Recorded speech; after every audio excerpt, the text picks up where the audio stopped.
औज़ुबिल्लाहि मिनश्शैतानिर्रजीम बिस्मिल्लाहिर्रहमानिर्रहीम। मैं हूँ कासिम शाह और आप देख रहे हैं मेरा यूट्यूब चैनल। और अहम तरीन डेवलपमेंट्स, अहम तरीन ख़बरों के साथ आपकी खिदमत में मैं आज हाज़िर हुआ हूँ। और आज का जो अहम टॉपिक है वो है जी सीज़ फायर, और सीज़ फायर के पीछे क्या कुछ हो रहा है और सीज़ फायर के होने की वजह क्या है, और सीज़ फायर के पीछे मोदी की क्या बदनीयतियाँ हैं, वो उनके ऊपर कुछ आज नज़र डालेंगे। और सबसे पहले हम आते हैं जी, भारत ने एक बार फिर पाकिस्तान पर हमले की तैयारी शुरू कर दी है। जो आपको मैं सबसे अहम और सबसे ब्रेकिंग न्यूज़ दे रहा हूँ वो ये है कि भारत ने पाकिस्तान पर दोबारा हमले की तैयारी शुरू कर दी है। भारत अपनी शिकस्त को तस्लीम नहीं कर सक रहा, भारत अपनी शिकस्त को बर्दाश्त नहीं कर सक रहा।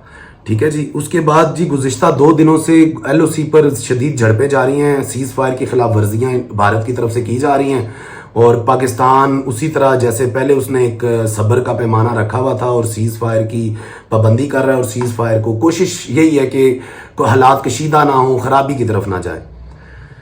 मोदी सरकार ने दोबारा अगर कोई मिस एडवेंचर करने की कोशिश की तो उसको भरपूर जवाब दिया जाएगा, और उसका भरपूर जवाब जो होगा इंशाल्लाह वो उसकी आने वाली 10 नस्लें भी याद रखेंगी। वैसे तो पाकिस्तान की फ़िज़ाई और ज़मीनी जो पासबान हैं वो जाग रहे हैं और वो बिल्कुल इस चीज़ के लिए तैयार हैं, और वो 24 घंटे तैयार रहते हैं। मोदी का मिस एडवेंचर इंशाल्लाह जो है वो मोदी को बड़ा महंगा पड़ेगा। और उसके बाद जी रोज़ाना की बुनियाद पर अमेरिका और इसराइल से जो है वो असले की ख़रीदारियाँ शुरू हुई हैं, और असला ख़रीदा जा रहा है, और बड़े पैमाने पर असला ख़रीदा जा रहा है। हम उसके बाद अगली बात पे आते हैं जी कि अमेरिका ने पाकिस्तान के बहाने चाइना की गर्दन दबोचने की कोशिश कर रहा है। बेसिकली बड़े बड़े जो आलमी दफाई तज्जिया निगार हैं वो ये कहते हैं कि ये जो जंग है ये बेसिकली पाकिस्तान और इंडिया की कम, और अमेरिका बेसिकली पाकिस्तान को आगे रखकर, निशाने पे रखकर, और भारत को इस्तेमाल करके वो चाइना की गर्दन दबोचना चाह रहा है। जबकि ये खाम ख्याली है भारत की भी, और उन तमाम ताकतों की जो ताकतें ये समझती हैं कि वो चाइना को दबोच लेंगी। भारत के एक वजारत खारजा के तर्जुमान है जिन्होंने कल न्यूज़ ब्रीफिंग में कहा जी कि जम्मू कश्मीर जो है वो 2 तरफा मामला है, और भारत कश्मीर की किसी पॉलिसी के ऊपर बातचीत नहीं करता और ना ही इसके ऊपर कोई तब्दीली करेगा, जबकि सिंध तास वायदा जो है वो अभी तक मुअत्तल है और मुअत्तल रहेगा। उसके बाद जी हालिया जंग की जो आलमी एनालिस्ट हैं उन्होंने तो राफेल की वैसे ही बहुत ज़्यादा तो मतलब उन्होंने कहना शुरू कर दिया कि राफेल की टोटल ये औकात थी कि वो फ़िज़ा में जाता गया, और पाकिस्तान के जो शाहीन थे, पाकिस्तान के जो फ़िज़ाइया के शेर थे, उन्होंने उसको झपट लिया और उसको तबाह बर्बाद करके रख दिया। लेकिन ये तबाही यहाँ तक नहीं रुकती। ये तबाही इसलिए यहाँ तक नहीं रुकती कि पाकिस्तान ने चाइनीज़ हथियारों से मगरबी दुनिया का तमाम ताकतों का, तमाम असले का, तमाम तैयारों का जनाजा निकाल के रख दिया।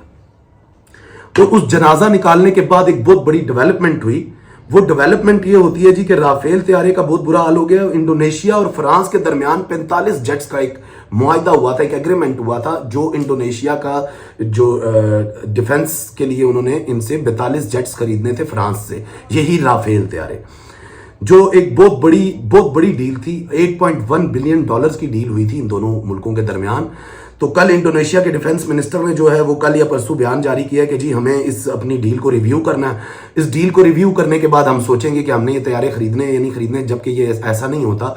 ये तैयारे अगर उन्होंने खरीदने के लिए बुकिंग करवाई हुई थी तो उस बुकिंग में कुछ ना कुछ तो उन्होंने एडवांस भी दिया होगा, लेकिन उन्होंने कहा है जी हम इसको रिव्यू करेंगे, क्योंकि पाकिस्तान ने तो इसको गाजर मूलियों की तरह हवा में काटा है। तो बराए मेहरबानी हमें बताएं कि हम इस राफेल को क्या करेंगे। हम इस राफेल को अंदर डेकोरेशन बनाकर तो नहीं रख सकते। खैर उसके बाद आते हैं जी इस जंगी सूरत हाल के ऊपर। ये जंगी सूरत हाल जो है ये भारत के ऊपर एक बहुत जोरदार तमाचा जो पड़ा है भारत के मुंह पर। इसके पीछे बेसिकली जो ट्रंप है, डोनाल्ड ट्रंप, उन्होंने इसमें सालसी का किरदार अदा किया, और उन्होंने कहा कि मैं इस जंग को ख़त्म करने के लिए पूरी कोशिश करता हूँ, सीज़ फायर कर दिया जाए, ये कर दिया जाए। लेकिन इस सीज़ फायर के पीछे क्या है? इस सीज़ फायर के पीछे मैंने पिछले व्लॉग में आपको बताया था कि सीज़ फायर के पीछे सबसे पहले इजराइल की जलालत थी, दूसरे नंबर पर इन्होंने फ्रांस की जलालत करवाई, तीसरे नंबर पर इन्होंने जलील करवा दिया जी रूसी साख्ता एयर डिफेंस सिस्टम को। बेसिकली ये जो सीज़ फायर है, मुसलमान का दुश्मन है काफर, और काफर कभी भी, यहूदो नसारा कभी भी मुसलमानों के दोस्त नहीं हो सकते। ये कुरान पाक में फरमाया गया है। कभी भी हमारे हक में सीज़ फायर करने की कभी भी ये सोच भी नहीं सकते। इस सीज़ फायर के पीछे क्या है? इस सीज़ फायर के पीछे ये है कि इस सीज़ फायर में جو یہ جنگ بندی کی گئی، یہ جنگ بندی میں یہ کیا گیا کہ جو بھارت کا سسٹم ہیک ہوا تھا، جو پاکستان کا وائرس حملہ ہوا تھا بھارت کے اوپر، اس وائرس حملے کے بعد ان کے رافیل، ان کا ایئر ڈیفنس سسٹم، ان کے اندر کے کیمراز، ان کے اندر کی میٹنگز، ان کا نیکسٹ لائے عمل جو بھی تھا وہ پاکستان نے محفوظ کر لیا اور پاکستان اس سے باخبر ہو گیا، جس کی وجہ سے ان کو یہ ہو گیا، ان کو وقتی طور پر یہ جنگ روکنا پڑی، منت ترلا کر کے روکی انہوں نے جس طرح بھی اپنے آقاؤں کے، اپنے ابو جان کے پاس پہنچ کر ان سے کہا کہ ہمیں عاصم منیر سے ہماری جان چھڑواؤ، تو وہ جان چھٹ تو گئی وقتی طور پر سیز فائر، کیونکہ ہم لوگ تو امن کی خواہش رکھتے ہیں اور امن کے ساتھ ہی اس دنیا میں رہنا چاہتے ہیں۔